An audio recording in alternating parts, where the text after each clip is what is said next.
သာသနာတော်နှစ်2550ခုနှစ်ကောဇာတက္ကရာ1369ခုနှစ်တပေါင်းလာပြီးကျော်4ရက်နေ့ည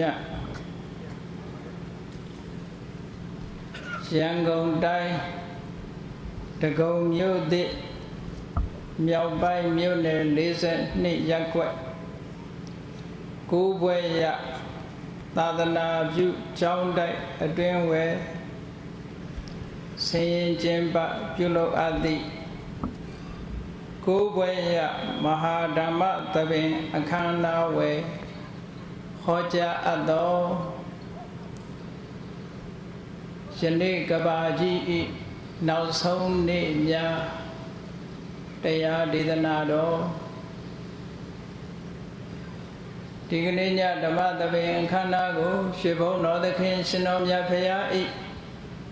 မဟာကရုဏာဂုဏ်အာယုံပြုကာတည်ကျူးဖွဲ့ဆိုအပ်သောဝန္ဒနာပနာမအာတိတဂါထာကိုရွတ်ဆိုပူဇော်ခြင်းဖြင့်စတင်ကြရအောင်ယောကပဂောတိဟိပိယပမေယံကာလံကရွန်တောတိဒုက္ခရာနိခေရံကတောလောကဟိတယာနာထောနမောမဟာကရုဏိကတတတယောနာထောဝိနိယမြာစွာတတဝါဤချမ်းသာစီးပွားလိုလားတောင်းတဂုံပေါင်းခါသဖြင့်နာထမြညာခြင်းရှင်တော်မြတ်ဖရာသည်ကပ္ပဂောတိဟိပိဂရေကဘာအရေးအတွက်သင်္ချာတို့ဖြင့်တော်လဲအပမေယံရည်တွေတိုင်းတာဖော်ပြခြင်းငါမစွမ်းနိုင်ပါသော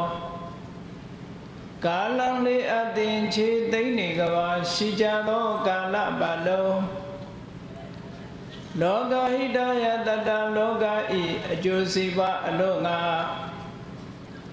အလိဒုက္ခရဏိဥစ္စာအသက်ချေလက်အင်္ဂါမေတ္တာကြီးမာသမိတာနှင့်တထာဇနီစွန်ခြင်းကြီးဟုကျက်တိထဘွယ်ငါးသွဲအစုအလွန်ခဲရင်သောမှုတို့ကိုကရွန်တော်ဖရာဖြစ်ရန်ဤတန်ကျိုးကုတ်အာထုတော်မူရသည်ဖြစ်၍ခေရန်လက်ချေမျက်လုံးအသက်ဆုံးလည်းရဲ့နှလုံးစိတ်ဝံကိုရောဤပင်မခြင်းတို့ကတောဘဝတဏ္ဏကျိန်ဖန်များစွာရောက်တော်မူခဲ့ရရှာလေပြီမဟာကရုဏီကတတတဝါများရင်ဝဲသားကဲ့သို့တနာချစ်ခင်မဟာကရုဏာရှင်ဖြစ်တော်မူသောတတနာထတဝိနိယများစွာတတဝါဤချမ်းသာစီးပွားလိုလားတောင်းတဂုံပေါင်းခါသဖြင့်နာထမြညာထိုရှင်တော်မြတ်ဖရာအားနမောယုတိပြောင်းပြော့မှန်ကိုလျော်၍ကရောယုကျူးရှိခိုးခြင်းသည်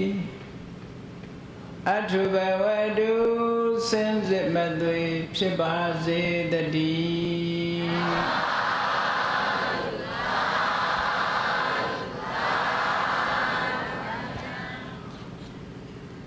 ယနေ့ကဘာကြီးဤနောက်ဆုံးနေ့များဒီကနေ့ဘုန်းကြီးတို့နေထိုင်ကြတဲ့ကဘာကြီးရဲ့နောက်ဆုံးနေ့ဟာဘယ်ပုံပဲနည်းနဲ့စခန်းသိမ့်မယ်ဆိုတာဘုရားမြတ်စွာကအင်္ဂုတ္တရနိကေ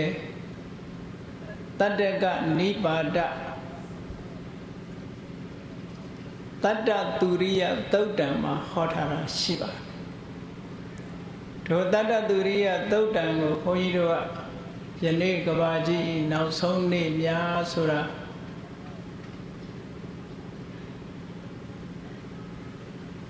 ဟောကြားမှာဖြစ်ပါတယ်မြတ်စွာဘုရားကိုယ်တိုင်ကယနေ့ကဘာကြီးရဲ့နောက်ဆုံးစခန်းသိမ့်မဲ့အခြေအနေဘယ်အရာပဲဖြစ်ဖြစ်နောက်ဆုံးနေ့ဆိုတာလာမှာကြည့်ပါပဲ က ဘုန်းကြီးတို့တရားချစ်ခင်သူတော်စင်ပြိဿတ်တွေရောဘဝတစ်ခုရဲ့နောက်ဆုံးနေ့ဆိုတာမရှိဘူးလားရှိတယ်နော်နေမင်းကြီးဟာအရှင်လောကရကထွက်လာပြီးတော့သူ့ရဲ့နောက်ဆုံးနေဝင်ချိန်ဆိုတာမရှိဘူးလားလာမင်းကြီးကလည်းအရှင်လောကရကထွက်ပေါ်လာပြီးစခန်းသိမ်းနဲ့လဝင်ချိန်ဆိုတာရောမရှိဘူးလားဘုရားမြတ်စွာကဒေသနာတော်တွေထဲမှာသဗ္ဗေသင်္ခါရအနိစ္စသင်္ခါရမှန်သမျှဟာဘယ်အရာမှမြဲနေတာမရှိဘူးတဲ့အဖြစ်ရှိရင်အပြတ်မှာစခန်းသိမ်းမှာပဲအတက်ရှိရင်လည်းအကြမှာစခန်းသိမ်းမှာပဲဘယ်အရာပဲဖြစ်လာရင်ပြတ်ဖို့လူတွေရဲ့ခန္ဓာကိုယ်လည်းကြည့်မွေးဖွားခြင်းရဲ့နောက်ဆုံးဟာသေဆုံးခြင်းပဲမဟုတ်လားလှပခြင်းရဲ့နောက်ဆုံးဟာပုံမင်းခြင်းပဲမဟုတ်လားဒီတိုင်းပဲသွားတာအသက်ရှင်ခြင်းရဲ့နောက်ဆုံးဟာဘာတော့သေဆုံးခြင်းပါပဲတဲ့ကျမ်းမာခြင်းရဲ့နောက်ဆုံးကလည်းယောဂဖြစ်ခြင်းပါပဲအလုံးဟာ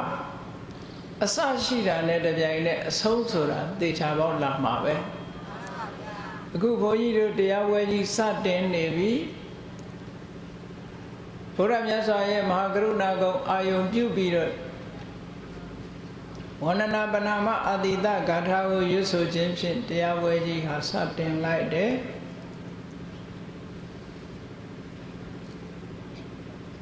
တရားဝဲကြီးပြီးဆုံးခြင်းဆိုတာမလာပဲနေမလားလာမှာပဲအဲ့တော့လောကကြီးကကြည့်မယ်ဆိုရင်သာဝရရွေးရှားနေတာဘယ်အရာမှရပ်နေတာရဲ့လို့မရှိဘူးဘုန်းကြီးတို့တရားချစ်ခင်သူတော်စင်ပြိဿတ်တို့ရဲ့ခန္ဓာကိုယ်ကြီးကိုကြည့်ဝိပဿနာဉာဏ်ဆိုတာကတော့တကယ့်ကိုခဏပင်ကတခဏလေးတွင်ဖြစ်ဖြစ်နေတာထိအောင်မြင်နိုင်စွမ်းရှိတဲ့ဝိပဿနာဉာဏ်အဲ့ဒီဉာဏ်နဲ့မမြင်နဲ့အောင်စဉ်းစားပြီးတော့ကြည့်ဘုန်းကြီးတို့ခန္ဓာကိုယ်ကြီးရဲ့ရွေးရှားနေတဲ့သဘောလေးကိုနည်းနည်းအာရုံစိုက်ပြီးတော့ကြည့်လိုက်လူတိုင်းဟာမိခင်ဝမ်းကနေချွတ်လာတဲ့အချိန်ဟာအမတန်သေးငယ်တဲ့ကလေးလေးဘဝပဲဟုတ်ကဲ့ထိုကလေးလေးဘဝကတစားကြီးလာလိုက်တာဒါရွေးရှားနေတာမဟုတ်လားအဲ့ဒါလို့ရွေးရှားနေတာဟာဖားခုံတယ်လို့ချက်ချင်းခုံပြီးတော့သွားတာမဟုတ်ဘူးစက္ကန့်ပိုင်းနဲ့အများရွေးနေတာဘုန်းကြီးတို့ရဲ့ခန္ဓာကိုယ်သည်လူပြိုရာကနေအိုမင်းရာသို့ရွေ့နေတယ်။အိုမင်းရာကနေပြီးတော့သေဆုံးရာသို့ရွေ့မယ်။အမြဲတမ်းရွေ့နေတာဒီသဘောတွေကိုမြတ်စွာဘုရားသခင်ကိုရောမြတ်ကအနိစ္စသဘာဝမမြဲတဲ့သဘောတွေကိုထင်ရှားပြလို့ပြီးဟောဒီတတ္တသူရိယသုတ်တံယနေ့ကဘာကြီးဟာလည်းမြည်မြပဲကြားကြနောက်ဆုံးကြတော့အဆုံးသတ်ဆိုတာလာမှာပဲလို့ပြောညီသည့်တတ္တဝါမှညီသည့်သင်္ခါရအရာဝတ္ထုတစ်ခုမှ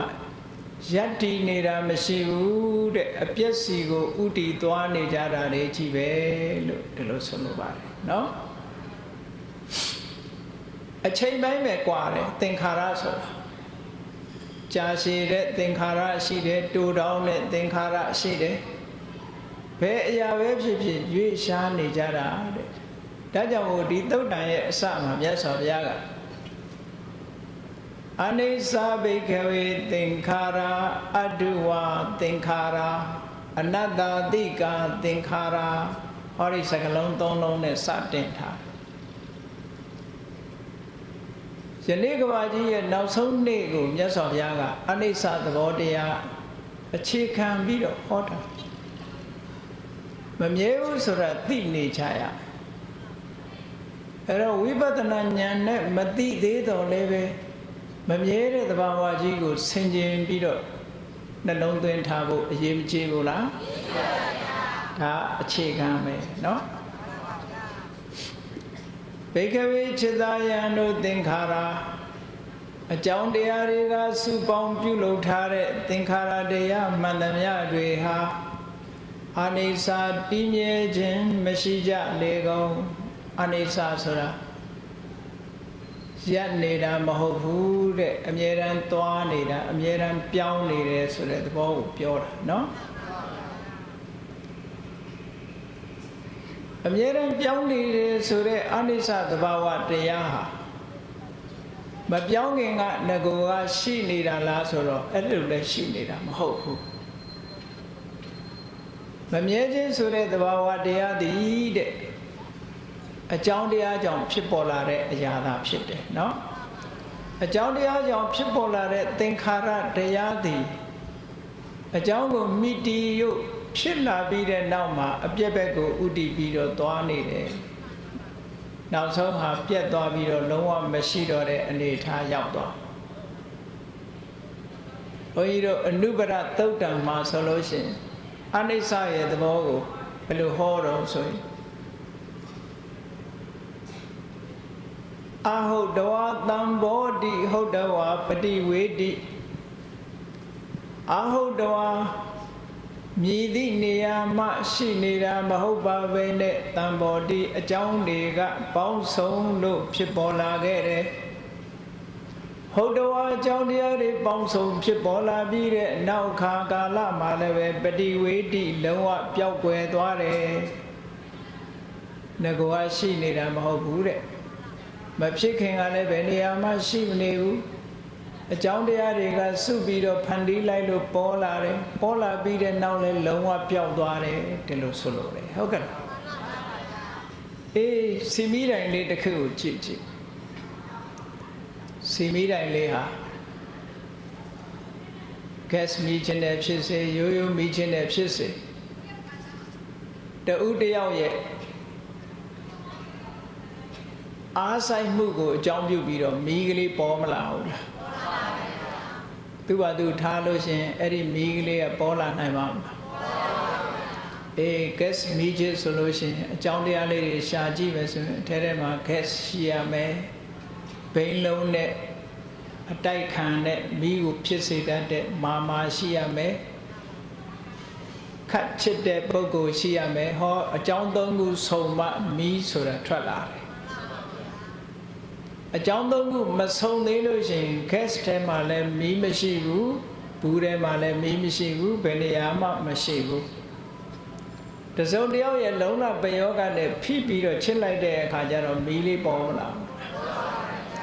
အေးပေါ်လာပြီးတဲ့နောက်လည်းအဲ့ဒီမီးလေးနှိမ့်လိုက်တဲ့အခါကျတော့ဒီမီးလေးဟာလုံးဝပျောက်သွားတယ်နောက်ထပ်ပြန်ယူလို့မရအောင်ပျောက်သွားနောက်ထပ်ပေါ်လာတဲ့မီးတောက်ကနောက်ပေါ်တဲ့နောက်အကြောင်းနဲ့နောက်ပထမဖြစ်လာတဲ့မီးလေးဟာဖြစ်ပြီးတဲ့နောက်တစ်ခါတည်းပျောက်သွားတာသင်္ခါရဆိုတာအဲ့ဒါတော့ပြောတာတန်ဆိုတာအကြောင်းတရားတွေပေါင်းစုပြီးခါရဖန်တီးလိုက်တာတဲ့ကြည့် gas မီးကြီးလေးထဲမှာ gas ကအကြောင်းတစ်ခုဘိန်းလေးနဲ့အောက်ခံကအကြောင်းတစ်ခုချစ်တဲ့ပုဂ္ဂိုလ်ကအကြောင်းတစ်ခုတဲ့ဟောအကြောင်းသုံးခုမပေါင်းမိဘူးလားအဲ့ဒီအကြောင်းသုံးခုကပေါင်းပြီးတော့ဖန်တီးပြီးယူလိုက်တဲ့မီးတောက်ကလေးဒါကိုသင်္ခါရလို့ခေါ်တာပဲဘုန်းကြီးတို့တွေရဲ့ခန္ဓာကိုယ်ဟာလည်းပဲထို့တူပဲဆိုင်ရာအကြောင်းတရားတွေကပေါင်းပြီးတော့လှုပ်လိုက်လို့ပေါ်လာတဲ့သဘာဝတရားတစ်ခုပဲ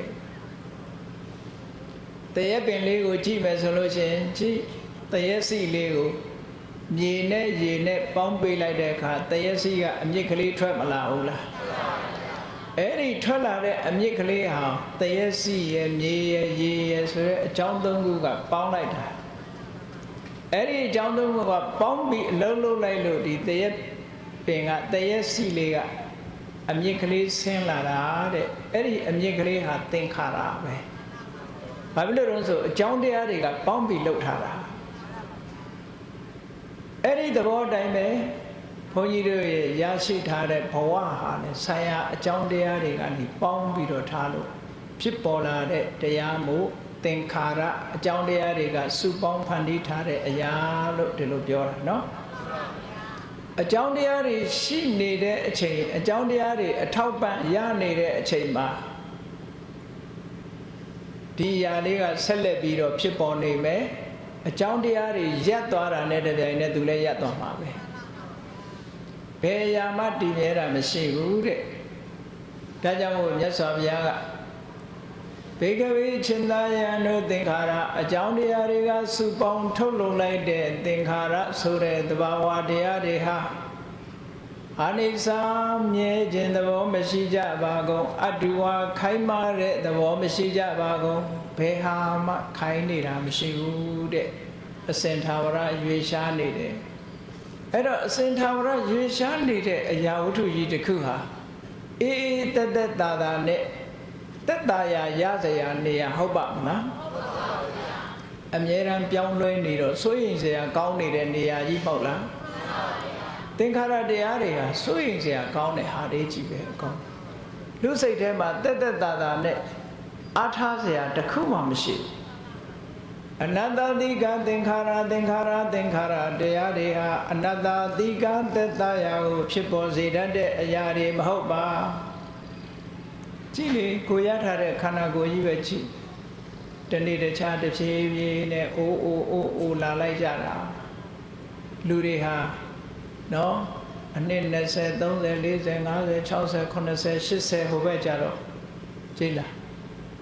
60လောက်ကျော်သွားရင်ပဲအိုမှန်သိသိတာလာပြီနော်80 80ဆိုရင်သွားပြီသွားတွေကလည်းမရှိဘူးခေါင်းတွေလည်းဖြူကုန်ပြီအခြေအနေတော်တော်ဆိုးသွားပြီဟုတ်ကဲ့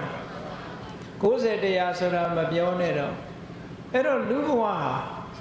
အကောင်းဘက်ကိုရွေ့နေတာလားလူရဲ့ယုံ nant ခန္ဓာကိုယ်ကြီးကအကောင်းဘက်ကိုရွေ့နေတာလားအဆိုးဘက်ကိုရွေ့နေတာအဆိုးဘက်ကိုရွေ့နေတာအဲ့တော့အဆိုးဘက်ကိုရွေ့နေတဲ့အရာဝတ္ထုကြီးဟာခြေနှက်เสียလားမခြေနှက်เสียလားအားကိုးเสียလားအားကိုးเสียမဟုတ်တဲ့ဟာလားအားကိုးเสียဆိုဘာတစ်ခုမှမရှိဘူးတဲ့စိတ်သက်သာရเสียတစ်ခုမှမရှိဘူးသင်္ခါရတရားတွေဟာအနတ္တတိကစိတ်သက်သာရာကိုရစေနိုင်တဲ့သဘာဝတရားတွေမဟုတ်ပါဒါပေမဲ့လို့ထာဝရရွေရှားနေတဲ့သဘောကြီးကိုမေ့ထားတဲ့လူတွေကတော့ဘဝလေးမှာပျော်လိုက်ကြတာဟုတ်ကဲ့လားအာယုံ၅ပါးကာမဂုဏ်တရားတွေထဲမှာနိမွန်းပြီးတော့မသေးတော့မဲ့ပုံမအိုတော့မဲ့ပုံတူမာနတွေတဲ့လို့ရန်ထောင်ကြရန်ဖြစ်ကြလောဘတွေဖြစ်ကြဒေါသတွေဖြစ်ကြတိုက်ကြခိုက်ကြနဲ့တေချာစဉ်းစားကြည့်မယ်ဆိုလို့ရှိရင်သဘာဝတရားကိုမသိလို့ဒါတွေဒီလိုဖြစ်နေကြတာเนาะအဲ့ဒါကြောင့်မြတ်စွာဘုရားသခင်ကိုရောမြတ်ကဒီသုတ်တံမှာမမြဲတဲ့သဘာဝတရားကိုအမြဲတမ်းဆင်ခြင်ဖို့သင်္ခါရတရားတွေဟာအနတ္တတိကသက်သာရာကိုမရစေနိုင်တဲ့သဘာဝတရားတွေဖြစ်ကြပေတယ်အလမေဝသဗ္ဗသင်္ခါရေသူနိဗ္ဗေနိတုံသဗ္ဗသင်္ခါရေသူကျွမ်းမဲ့ဥသုံးလုံးစုံများစွာသင်္ခါရတရားတို့ပေါ်၌နိဗ္ဗေနိတုံညီငွေဖို့ရာအလမေဝသင်လျော်လလေပြီဒီလိုမမြဲတဲ့သင်္ခါရတရားတွေကိုမစင်ရင်မစင်စားမိလို့သာလူဘဝမှာပျော်နိုင်ကြတာသင်္ခါရတရားတွေကိုလိုချင်နေကြတာလူတွေကြည့်လေကုသိုလ်ကောင်းမှုလုပ်တဲ့အခါကျတော့စိတ်ထဲကသင်္ခါရတရားလိုချင်နေတာဖြစ်လျက်ဘဝမှာချမ်းသာကြွယ်ဝတဲ့ပုဂ္ဂိုလ်ဖြစ်ရပါလို့နတ်မင်းကြီးဖြစ်ရပါလို့ဤစသဖြင့်တန်တရားတွေကဆူတောင်းနေတာသင်္ခါရတွေဆူတောင်းတာမဟုတ်လားတောင်းသမျှတွေကအကုန်သင်္ခါရတွေကြီးပဲပြန်တောင်းနေတာဟုတ်ကဲ့အဲ့ဒီတောင်းတဲ့အရာတွေကတခုမှမြဲမဲ့အရာတွေမဟုတ်ဘူးတဲ့တန်တရားကြီးတွေကမငြင်းငွေ့နိုင်ကြဘူးမြတ်စွာဘုရားသခင်ကိုရောမြတ်ကထာဝရမမြဲတဲ့သင်္ခါရသဘောတွေကိုဆင်ခြင်မဲ့ဆိုလို့ရှိရင်သင်္ခါရကြီးကငြင်းငွေ့ဖို့တော်လှပြီတဲ့နိဗ္ဗိန္ဒိတောနိဝေန္ဒိတော ဝိန္ဒိတာဆိုတာတာယာမှုကိုရနိဗ္ဗိန္ဒိတာဆိုတာတာယာမှုကိုမရတာယာမှုကိုမရဘူးဆိုတာညင်းငွေတာပြောသင်္ခါရတရားတွေနဲ့ပတ်သက်ပြီးတော့မပျော်တော့ဘူးစိတ်ပြက်လာတယ်ညင်းငွေလာတယ်ဟုတ်ကဲ့ဆရာတော်ကြီးတပါးဟောတာလို့ပဲလူတွေကတော့ညင်းငွေတာမဟုတ်ဘူးတဲ့ညည်းပြီးတော့ဝေ့နေတာဒီနာပဲပြန်ဝေ့နေကြတယ်တဲ့ညည်းတော့ညည်းတယ်ဒုက္ခဒုက္ခနဲ့ညည်းပြီးတော့ဒီနာမှာပဲပြန်ဝေ့နေကြတယ်ဟုတ်လားညည်းဝေ့တာမဟုတ်ဘဲနဲ့ညည်းငွေ့ရမယ်သင်္ခါရတရားတွေနဲ့ပတ်သက်ပြီးတာယာမှုကိုမရဘဲနဲ့တကယ်ကိုစိတ်ပြက်ပြီးဟောဒီသင်္ခါရတရားတွေကိုမလို့ခြင်းတဲ့သဘာဝတွေဖြစ်ပေါ်ရမယ်အလမေဝဝိရိစိတုံသင်္ခါရေတုသင်္ခါရတရားတို့နဲ့ဝိရိစိတုံအတွေ့အတာကင်းဖြတ်ဖို့ရအလမေဝတင့်တော်လှလေကြီးဒီသင်္ခါရတွေပေါ်မှာအတွေ့အတာမထားသင့်ဘူးကဲဘုန်းကြီးတို့တွေစဉ်းစားကြည့်ဘယ်ပေါ်မှာတွဲနေကြတာတော့သင်္ခါရတရားပေါ်မှာတွဲနေတာဟုတ်ကဲ့လားပြောမယ်ဆိုလို့ရှိရင်နံပါတ်1ကိုယ့်ကိုယ်တွဲတာတယ်ကိုယ့်ကိုယ်တွဲတာတယ်ဆိုတာကိုယ်ရုပ်ကိုယ်ခန္ဓာကိုတွဲတာကိုယ်ရုပ်ကိုယ်ခန္ဓာဒီအကြောင်းတရားကဖန်တီးထားတဲ့အရာဖြစ်လို့သင်္ခါရဟောကိုယ့်ကိုယ်တွဲတာတယ်ဆိုတာသင်္ခါရကိုတွဲနေတာပဲသာသမီတွဲတယ်ဆိုတာလေသင်္ခါရတွဲတာပဲပစ္စည်းဥစ္စာတွဲတယ်ဆိုတာလေသင်္ခါရတွဲတာပဲပတ်ဝန်းကျင်ကိုတွဲတာတယ်ဆိုတာလေသင်္ခါရကိုတွဲတာနေတာအဲ့တော့ကိုတွဲတဲ့အရာတွေဟာဘယ်အရာမှခိုင်မြဲတာမရှိဘူးအလုံးဟာရွေရှားနေတာတွေကိုသွားပြီးတွဲတာနေတာဆိုတော့အန္တရာယ်ကင်းတဲ့ဟာဟုတ်ပါမလားမဟုတ်ဘူးတဲ့တဘာသင်္ခါရေသူကျွမ်းမဲ့ဥဒ္ဒုံလုံးစုံများစွာသင်္ခါရတို့အပေါ်၌ဝိရုစိတုံအတွေ့အတာကင်းပြတ်ဖို့ရအလမေဝတင့်လှလေပြီတွေ့ခဲ့လာပြီတွေ့ရင်နဲ့တခါတည်းလွတ်လိုက်ရတွေ့ရင်နဲ့လွတ်လိုက်ရဟုတ်ကဲ့လွတ်လိုက်တဲ့အခါဘာဖြစ်တုံငိုရတယ်တောကတွေဖြစ်ရတယ်စိတ်နှလုံးတွေပူပန်ရတယ်သင်္ခါရတွေနဲ့ပတ်သက်ပြီးငိုရတဲ့အချိန်တွေလည်းအများကြီးပဲအတွေ့အတာရှိလို့တောကဖြစ်ခဲ့ရတာတွေလည်းများလာပြီမြတ်စွာဘုရားသခင်ကိုရောမြတ်ကအေးလူဘဝသို့မဟုတ်တတ္တဝတူဖြစ်လာလို့တောကကြောင့်တောကတွေရင်တွင်းမဆန်ဖြစ်ပြီးပရိဒေဝမီးတောက်လောင်လို့ငိုရယိုရလို့ကြလာတဲ့မျက်ရည်တွေဟာသမုဒ္ဒရာကြီးတဲ့ကရေတွေတဲ့တောင်များတယ်လို့ဒီလိုဟောတာနော်။ဘာဖြစ်လို့များတော့လို့ဆိုတော့ဘဝဘောကများလာပြီလေ။အဲ့ဒါကြောင့်မို့လို့အတွေ့အတာတွေဖြတ်ဖို့တော်လာပြီတဲ့။ကဲအတွေ့အတာဖြတ်မယ်ဆိုရင်နံပါတ်1ကတော့သဘာဝတရားကိုသိအောင်လုပ်တာဒါအတွေ့အတာပြတ်ဖို့ရဲ့လမ်းစပထမပဲ။အတွေ့အတာပြတ်ဖို့အတွက်သဘာဝတရားကိုသိရမယ်။သိလာတဲ့အခါကျတော့မှအမှန်သိလာပြီဆိုတဲ့ပုဂ္ဂိုလ်ဟာတွေ့တာမှုကိုလျှော့ချနိုင်တယ်နောက်ဆုံးမိမိရဲ့တဏ္ဍာမှာ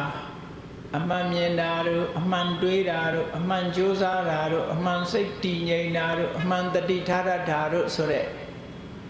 သမ္မာဒိဋ္ဌိသမ္မာသင်္ကပ္ပသမ္မာဝါယာမသမ္မာတတိသမ္မာသမာဓိဆိုတဲ့ဟောဒီမဂ္ဂင်၈ပါးတဲ့ကဒီ၅ပါးဟာတညီတဲ့ကြတော့အလုံးလုံးနိုင်ပြီဆိုလို့ရှိရင်တော့အတွေ့အတာတွေဖြတ်နိုင်မှာပါအဲ့ဒါတွေမိမိရဲ့တဏ္ဍာမှာတညီတဲ့အင်အားကောင်းလာအောင်မဖြစ်သေးဘူးဆိုရင်အတွေ့အတာတွေရှိနေဦးမှာပဲတဲ့တဘာသင်္ခါရေသူကျွမ်းမဲ့ဩတုံလုံးစုံများစွာသင်္ခါရတို့အပေါ်၌ဝိရိစိတုံအတွေ့အတာကင်းပြတ်ဖို့ရလမေဝတင့်တော်လှပါပြီဝိမု စိတုံသင်္ခါရတရားတွေကလုံးဝလွတ်မြောက်သွားဖို့ရာတွဲနေလို့ရှိရင်လွတ်ပါမလားတွဲနေတဲ့များတော့ဒီနေရာပဲဒီနေမှာပဲဟုတ်ကဲ့လားအဲ့ဒါတွေကိုလုံးဝလွတ်လိုက်ဖို့လိုတယ်မြတ်စွာဘုရားကဟောထားတဲ့သုတ်တန်တွေမှာရူပံဘိကဝေနတုံမကံတံပဇေထဘိကဝေจิตာယံတို့ရူပံယုတ်တရားကြီးဟာနတုံမကံသင်တို့ဟ ဟာမဟုတ်ပါ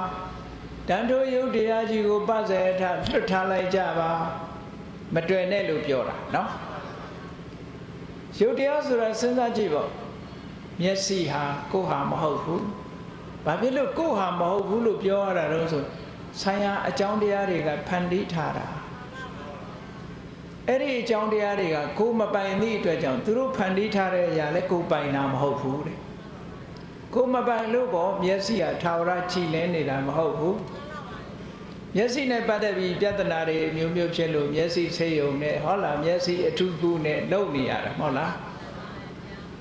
ငယ်စဉ်တောင်ကြီးကလေးဘဝတုန်းကမျက်လုံးလေးကကြီးပြီးတော့တောက်ပနေတယ်တဖြည်းဖြည်းဟောမျက်လုံးလေးကမှုံလာတယ်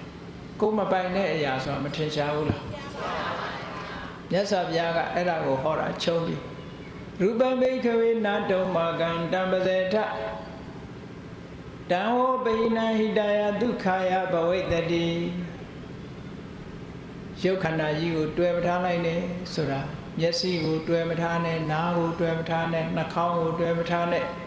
လျှာကိုတွေ့မထားနဲ့ခန္ဓာကိုယ်ကြီးကိုတွေ့မထားနဲ့ကိုယ်မှာရှိတဲ့ရုပ်တဘာဝတရားတွေတစ်ခုမှတွေ့မထားနဲ့လွတ်ထားလိုက်ဆိုတာအတွေ့အတာမထားနဲ့လို့ပြောတာနော်တံပဇေထတန်ထိုရုပ်ခန္ဓာကြီးကိုပဇေထလွတ်ထားလိုက်ကြတံဟောပိဏံဟောသင်တို့အပိဏံလွတ်ထားလိုက်တဲ့တန်ထိုယုတ်တရားပိဏံလွတ်ထားလိုက်မယ်ဆိုရင်ဟောသင်တို့အဖို့ဟိတယအကျိုးစီးပွားလို့ငါဒုက္ခယချမ်းသာဖို့ရဘဝိတ္တိဖြစ်လိမ့်မည်တွဲနေလို့ကတော့ဟိတဒုက္ခဖြစ်မှာမဟုတ်ဘူးတဲ့ဒုက္ခတွေပဲရောက်နေဖို့ရှိတယ်လွတ်ထားလိုက်အတွေ့အတာတွေမထားနဲ့သူ့ဘာသူ့အကြောင်းနဲ့သူဖြစ်ချင်တာဖြစ်နေမှာပဲသွားမတွေ့နဲ့လို့ဒီလိုခေါ်တာနော်လွတ်ထားလိုက်မှဟိတဒုက္ခချမ်းသာဒုက္ခရမှာဘုန်းကြီးတို့တွေကမဟုတ်ဘူးတွဲနေတယ်တွဲနေပြီးတော့ချမ်းသာကရကြတယ်မရဘူးထို့တူပဲမြတ်စွာဘုရားခန္ဓာ၅ပါးနဲ့ပတ်သက်ပြီး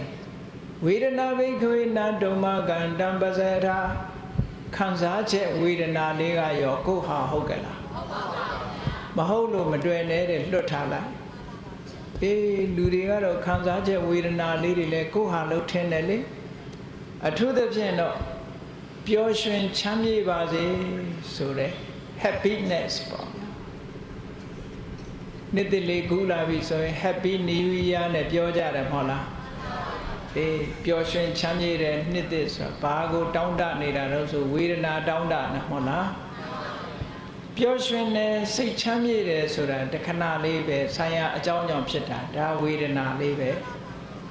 အေးမြန်မာလူမျိုးတွေကဝေဒနာဆိုရင်ယောဂလို့သွားတတိရတတ်တယ်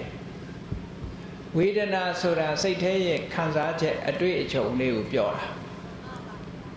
ဝမ်းသာတဲ့ခံစားချက်ရှိတယ်ဝမ်းသာတဲ့အတွေ့အကြုံ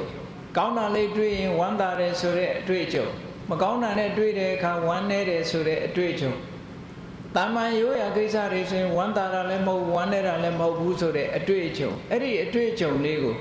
အင်္ဂလိပ်လိုတော့ experience လို့ခေါ်တာပေါ့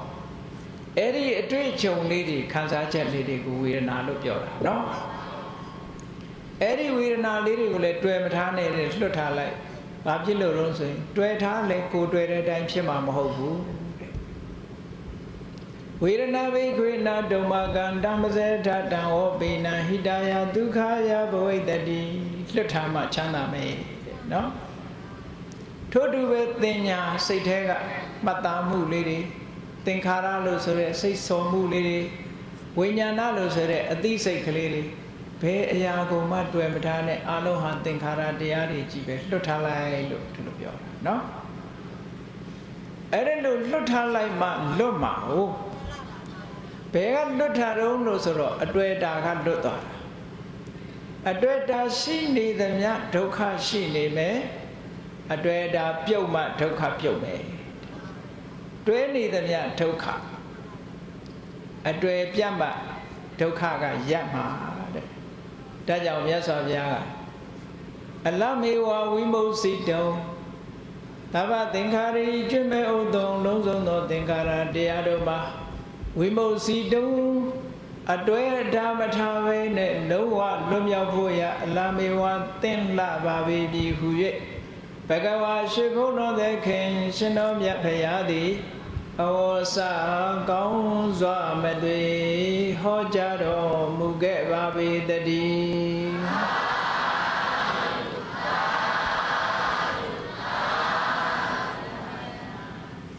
အရေးကြီးဆုံးကတော့ထာဝရမမြဲတဲ့သဘောတရားတွေကိုဆင်ញင်စဉ်းစားပြီးတော့ဘုန်းကြီးတို့လောက်ရမှာကိုယ်ဘဝလည်းကြည့်ကိုယ်ပတ်ဝန်းကျင်တွေလည်းကြည့်နတ်နဲ့မိုးတော့အလင်းရောင်လို့နေမင်းကြီးထွက်လာတဲ့အချိန်ကနေစပြီးကိုယ်မျက်လုံးလေးနှလုံးဖွင့်ကြည့်လို့မြင်သမျှအရာတွေဟာအားလုံးရွေးရှားပြောင်းလဲနေတယ်လို့စိတ်ထဲကနှလုံးသွင်းကြည့်အဲ့ဒီလိုနှလုံးသွင်းနေတဲ့စိတ်ကလေးကစပြီးတည်မြဲနေတာမဟုတ်ဘူးသစ်ပင်ကြီးတစ်ပင်ရဲ့သစ်ရွက်လေးတွေဟာလည်းရွေးရှားပြောင်းလဲနေတယ်အခွန်အခောက်တွေကလည်းရွေးရှားပြောင်းလဲနေတယ်ကဘာမြေကြီးကလည်းရွေးရှားပြောင်းလဲနေတဲ့အားလုံးဟာရွေးပြီးတော့နေတယ်လို့ဆိုတာကိုအနိစ္စသဘောတရားတွေကိုဆင်ញင်စဉ်းစားဖို့ပေါ့နော်အဲ့ဒါလို့ဆင်ញင်စဉ်းစားရင်ထာဝရမမြဲတဲ့အရာကြီးတို့ရထားတော့ဒီဟာကြီးကညီငွေစရာကြီးပဲตายာစရာဘာတစ်ခုမှမရှိဘူးအားကိုးလို့လည်းမဖြစ်ဘူးဆိုတဲ့သဘောတွေပေါ်မလာနိုင်ဘူးလားအမတန်တန်ဖိုးရှိတဲ့အမြင်မျိုးကိုမြင်လာနိုင်တယ်တဲ့ဟုတ်လားဘလောက်ကြာရှည်တဲ့သင်္ခါရပဲဖြစ်စေဒီနေ့ကျတော့အဆုံးသတ်မှာမြတ်စွာဘုရားသခင်ကိုရောမြတ်ကသုတ်တန်တစ်ခုမှာဟောထားတယ်မြူမုံလေးလောက်ဖြစ်တဲ့သင်္ခါရပဲဖြစ်စေတဲ့သင်္ခါရမှန်သမျှဟာထာဝရရွေးရှားပြောင်းလဲပျက်စီးနေတာတွေကြီးပဲအဲ့ဒီမြူမုံလေးလောက်တောင်မြဲတာလေးတစ်ခုရှိမယ်ဆိုရင်မြတ်သောအကျင့်ကျင့်เสียမလိုပါဘူးတဲ့မြတ်သောအကျင့်ကျင့်နေရတဲ့မဂ္ဂင်၈ပါးအကျင့်တရားကိုကျင့်နေရတယ်ဆိုတာမမြဲလို့ကျင့်ရတာမြဲတာလေးနည်းနည်းလေးပဲရှိမယ်ဆိုရင်ကျင့်เสียမလိုတော့ဘူးအဲ့ဒီမြဲတဲ့ဘက်သွားရုံပဲပေါ့ဟုတ်လားအခုကမြဲတယ်ဆိုတဲ့အရာတစ်ခုဟာဘယ်မှရှာလို့မရဘူး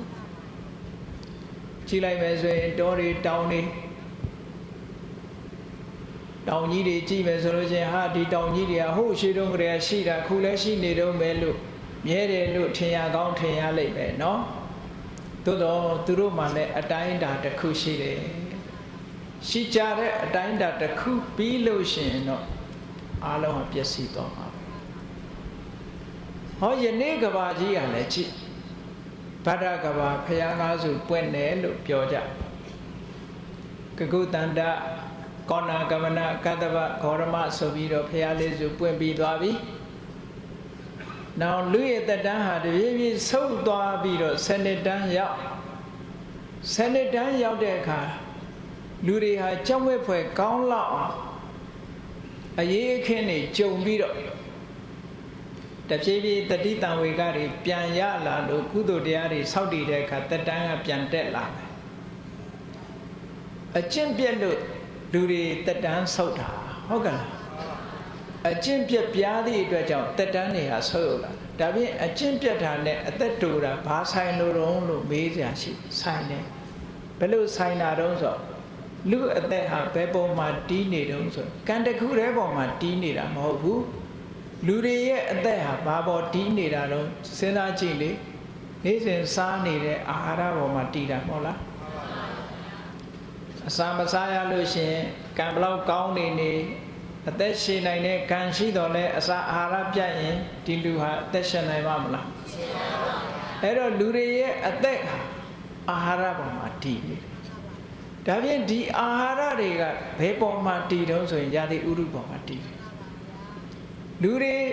စားနေတဲ့သီးနှံတွေဟာယာတိဥတုအလိုက်တီးကြရတယ်ပွင့်ကြရတယ်ဖူးကြရတယ်ဟုတ်ကဲ့ဖူးတယ်ပွင့်တယ်တီးတယ်အဲ့ဒါတွေကိုလူတွေစားသုံးပြီးတော့လူတွေဟာအသက်ဆက်နေကြတယ်လူတွေကအကျင့်ပြက်ပြီလို့ဆိုလိုက်တဲ့အချိန်မှာယာတိဥရုတွေကဖောက်ပြန်သွားတယ်။ဘာဖြစ်လို့ယာတိဥရုကဖောက်ပြန်တော့ဆိုရင်လူတွေရဲ့စိတ်ကမကောင်းတဲ့စိတ်ဓာတ်တွေများလာလို့ရှိရင်လူခန္ဓာကိုယ်ကထွက်တဲ့သိပ္ပံနဲ့ပြောရင် chemical တွေပေါ့လူခန္ဓာကိုယ်ကထွက်တဲ့ chemical တွေက ရာသီဥတုကိုပြက်ပြားစေတတ်တယ်ခုဒီကနေ့ကဘာကြီးကပူတနေ့ပိုးပူနွေးလာတဲ့ဆိုသိပ္ပံဆရာတွေကတော့တစ်ပင်နေလှဲတာတို့ဒီကာဗွန်ဒိုင်အောက်ဆိုက်ဓာတ်တွေများတာတို့ဒီလိုပြောရပေါ့နော်အဲ့ဒါတွေဘာကြောင့်ဖြစ်လာတော့ဆိုရင်လူတွေရဲ့တဏ္ဍာမှာရှိတဲ့လောဘတွေဒေါသတွေမောဟတွေအဲ့ဒီအပူတွေကပို့ပြီးတော့ကဘာကြီးကိုပြောင်းလဲစေတယ်လောဘအပူဒေါသအပူမောဟအပူအဲ့ဒီအပူတွေကြောင့်ကဘာကြီးရဲ့ဇာတိဥဒုဟာပို့ပြီးတော့ပူနွေးလာတယ်ပူနွေးလာသည့်အတွက်ကြောင့်တစ်ပင်တွေရဲ့အစီဩဇာတွေဟာရုပ်လျော့သွားအဲ့ဒီအစီဩဇာရုပ်လျော့တဲ့သီးနှံပင်တွေကိုစားသုံးရတဲ့လူတွေအသက်ဟာဘယ်မှာရှည်နိုင်တော့မလဲတဲ့အဲ့ဒါလို့အကြောင်းအကျိုးဆက်သွယ်တာဟုတ်ကဲ့လူတွေရဲ့အသက်ကအစာအာဟာရပေါ်မှာမိတည်နေတယ်အဲ့ဒီအစာအာဟာရကသီးနှံတွေကရတယ်အဲ့ဒီသီးနှံတွေကရာသီဥတုပေါ်မှာမိတည်နေတယ်အဲ့ဒီရာသီဥတွေကလူတွေရဲ့စိတ်နဲ့ကံကြမ္မာပေါ်မှာမိတည်နေတယ်ဆိုတော့ကြောင်းကျိုးဆက်ဟုတ်လားအဲ့ဒါကြောင့်မလို့လူတွေရဲ့တက်တန်းဟာတဖြည်းဖြည်းတိုးလာတယ်လို့ပြောတာကုသိုလ်ကောင်းမှုတွေလှုပ်လာတဲ့အခါကျတော့လူတွေရဲ့တဏ္ဍာကထွက်လာတဲ့ကိုယ်ငွေတွေကတန့်ပြန့်လာတဲ့အခါရာသီဥတုကကောင်းလာတယ်ပြန်ပြီးတော့ပြန်ကောင်းလာတဲ့အခါကျတော့သီးနှံလေးတွေကလည်းပိုလန်းဆက်ပြီးအစီဩဇာတွေပြည့်လာတော့လူရဲ့တက်တန်းဟာတက်လာနောက်ဆုံးအသင်္ချေကနေလူတွေစိတ်ဓာတ်ဖောက်ပြန်လာတဲ့အခါတဖြည်းဖြည်းပြန်ရော့လာတော့8000တန်းရောက်တဲ့အခါတသိန်းတန်းကနေပြန်ကျ8000တန်းရောက်တဲ့အခါကျတော့အရိမတေယဖျားပွင့်အဲ့ဒီဖျားပွင့်ပြီးတဲ့နောက်ပိုင်းမှာကဘာကြီးအတော်ကြာအောင်နှစ်ပေါင်းများစွာပေါ့နှစ်ထောင်ပေါင်းများစွာကြာပြီးတဲ့နောက်ကြလို့ရှိရင်ဒီကနေ့ကဘာကြီးဟာနောက်ဆုံးသူ့ရဲ့ဏိဂုံးချုပ်ရမယ့်အချိန်ကဘာလဲပေါ့တနေ့ကျတော့ပြတ်သွားမှာပဲဒီကဘာကြီးဟုတ်လားမြတ်စွာဘုရားသခင်ကိုရောမြတ်ကဒီသုတ်တံမှာသင်္ခါရဆိုတာမမြဲဘူးအချိန်ကြာကောင်းကြာလိမ့်မယ်မြဲတယ်လို့တော့မရှိဘူးဖြစ်လာတာမှန်သမျှအပြည့်မှာအဆုံးသတ်ရမယ်ဒီကနေ့ကဘာကြီးဟာလည်းတနေ့အဆုံးသတ်လိမ့်မယ်တဲ့ကြည့်ကဘာပေါ်မှာဗုဒ္ဓရဲ့ cosmology ပေါ့စัจ java လာဖွဲ့စည်းပုံပြောမယ်ဆိုလို့ရှိရင်မြင့်မို့တောင်ကြီးရှိမြင့်မို့တောင်ကြီးကိုပတ်ရံပြီးတော့သမုဒ္ဒရာကြီး40နဲ့ကျွန်းကြီး4ကျွန်းဆိုပါစို့နော်အဲ့ဒါလို့ဖွဲ့တည်နေတဲ့ကဘာမြေကြီးတချို့ကတော့မြင့်မို့တောင်ပဲမလို့ဆိုမြင့်မို့တောင်အမြင့်ဆုံးနေရာမှာရှိပဲပေါ့ဟုတ်ကဲ့တချို့ကတော့မြင့်မို့တောင်ဆိုမြောက်ဝင်ရိုးစွန်းထိပ်ကိုခေါ်တယ်လို့လည်းပြောကြတယ်ကဲထားပါတော့ဒါကတော့တောင်တောင်ကိုခေါ်လိုက်တာပေါ့ဟုတ်ကဲ့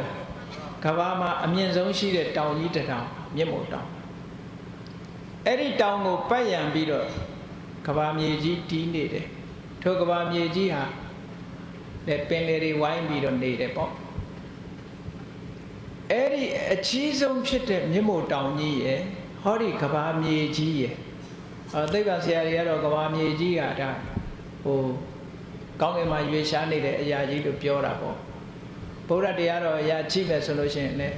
အနန္တအာကာသထဲမှာတီးနေတာဆိုတော့ကောင်းကင်မှာရွေရှားနေတယ်လို့ပြောနိုင်ပါတယ်ဟုတ်ကဲ့လားအဲ့ဒီမြေထုရေထုလေထုထဲမှာကဘာမြေကြီးနဲ့ပင်လယ်ကြီးတွေတီးပြီးတော့ဒီလိုရှိနေတယ်အဲ့ဒါလောက်ကြီးကျယ်တဲ့အရာဝတ္ထုကြီးတစ်ခုဟာတဲ့နောက်ဆုံးနေ့ကြလို့ရှင်မြူမုံလေးလောက်မကြံအောင်လုံးဝပျောက်သွားလိမ့်မယ်အဲ့တော့ပျောက်ပုံပျောက်နည်းပျောက်ခြင်းရဲ့အကြောင်းတရားကတော့၃မျိုးရှိတယ်မီးဖြတ်လို့လဲကဘာကြီးမီးလောင်ပြီးပျက်စီးသွားတာရှိတယ်ရေတိုက်စားလို့ကဘာကြီးခု2004ခုနှစ်တုန်းကဆူနာမီဆိုတဲ့ဒီလိုင်းကြီးတွေအကြောင်းအားလုံးကြားလိုက်ကြပါတယ်ဟုတ်ကဲ့ဂျပန်စကားဆူနာမီပင်လယ်ထဲကတက်လာတဲ့ဒီလိုင်းကြီးတွေအဲ့ဒါမျိုးလို့ရေကဖြည့်ဆည်းသွားလို့ပျက်စီးသွားတဲ့ကဘာလည်းရှိလေမုန်တိုင်းကြီးကဖြည့်ဆည်းပစ်လိုက်လို့လုံးဝပျောက်ကွယ်ပျက်စီးသွားတဲ့ကဘာကြီးလည်းရှိဟောဒီတတ္တသူရိယတုတ်မှာတော့မီးဖြက်လို့ပြတ်သွားပုံကိုမြတ်စွာဘုရားဟောထားတာ ကဘာအဖြတ်ဟာမြေရေရယ်မီးရယ်ရေရယ်လေရယ်ဒါကဘာကြီးကိုဖြတ်မဲ့အရာ၃မျိုးပေါ့နော်ကဲဒီကနေ့ရှိနေတဲ့ဟောဒီကဘာမြေကြီးမြင့်မို့တောင်တဲ့ကွာကဘာမြေကြီးဟာနောက်ဆုံးနေ့ကျတော့ဘယ်အချိန်နေဆိုင်မလဲလို့ဆိုလို့ရှိရင်မြတ်စွာဘုရားဒီသုတ်တံမှာဟောထားတယ်နေ့ထောင်ပေါင်းများစွာရာပေါင်းများစွာထောင်ပေါင်းများစွာသိန်းပေါင်းများစွာနေ့အတော်ကြာအောင်ကဘာကြီးကမိုးခေါင်သွားလိမ့်မယ်အခုဘုန်းကြီးတို့လွန်ခဲ့တဲ့10နှစ်လောက်ကမြင်းညံနယ်မှာမိုးခေါင်လိုက်တာတစ်ပင်တွေအကုန်လုံးအရွက်မရှိတော့ဒါ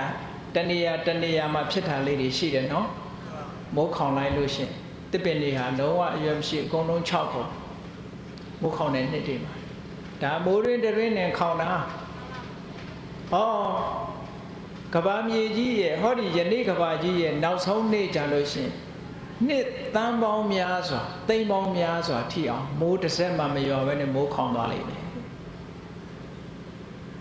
အဲ့ဒါလို့မိုးခေါင်သွားလို့ရှင်ဘာဖြစ်မလို့ဆိုရင်ကဘာမြေကြီးပေါ်မှာရှိတဲ့တစ်ပင်တောတောင်တွေဟာစိမ့်လန်းဆုပ်ပြေတာတွေတခုမှမရှိဘူးလုံးဝ6တွေ့သွားမိုးမရွာတော့ဘူးဆိုလို့ရှိရင်အစိုးရမရှိတော့ဘူးလေအစိုးရမရှိသည့်အတွက်ကြောင့်တစ်ပင်တွေဟာအကုန်လုံး6ပါမြက်ပင်တွေကစဘာပဲမှမရှိတော့အကုန်6တွေ့သွားလိမ့်မယ်အဲ့ဒါလို့6တွေ့သွားတဲ့နောက်မှာဘာဆက်ပြီးတော့ဖြစ်လာမလို့ဆိုလို့ရှိရင်အခုဘုန်းကြီးတို့ဟာလာနေရထွက်လာပြီးတော့ညနေကျတော့နေဝင်သွားတယ်နေမရှိတဲ့အချိန်တညရှိတယ်24နာရီမှာ6နာရီဟုတ်လား12နာရီ12နာရီအဲ့ဒါလို့မိုးတွေခေါင်ပြီးတော့တစ်ပင်တွေခြောက်သွားတဲ့အခါမှာ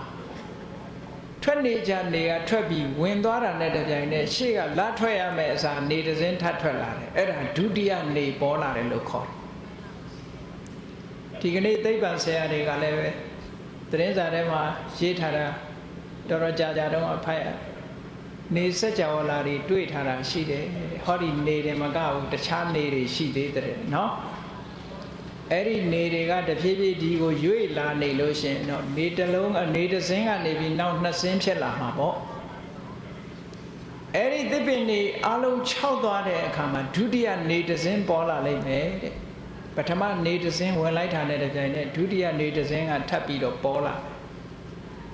အဲ့လိုဒုတိယနေတစ်စင်းပေါ်လာလိုက်တာနဲ့တပြိုင်နက်ဘာတွေဖြစ်သွားတော့ဆိုလို့ရှိရင်မြစ်ငယ်တွေချောင်းငယ်တွေထဲမှာရှိတဲ့ရေတွေအကုန်ခမ်းသွားရေဆိုတာမရှိတော့အပေါ်မှာခမ်းသွားလိမ့်မယ်ဘာတွေကြံတော့ဆိုမြစ်ကြီးတွေမှာရှိတဲ့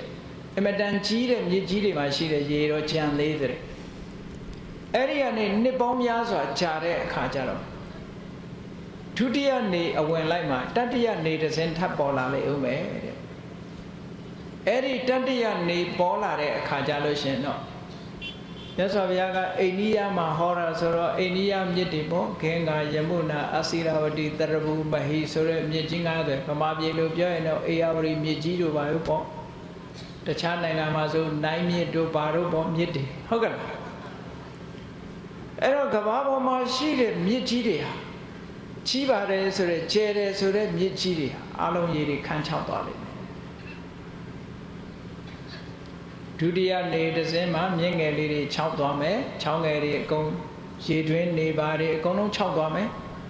တတိယနေပေါ်လာတဲ့အခါကျတော့မြစ်ကြီးတွေကရေတွေအကုန်ခြောက်ခန်းသွားလိမ့်မယ်စတုထတစ်ခါနေတစ်စင်းတတိယနေဝင်လိုက်တာနဲ့တပြိုင်နက်နှစ်ပေါင်းကြာလာတဲ့အခါကျတော့စတုထနေတစ်စင်းထပ်တိုးလာပြန်အဲ့ဒီစတုထနေတစ်စင်းတိုးလာတဲ့အခါကျတော့အလွန်အေးပါတယ်ဆိုတဲ့ဟိမာလယမှာရှိတဲ့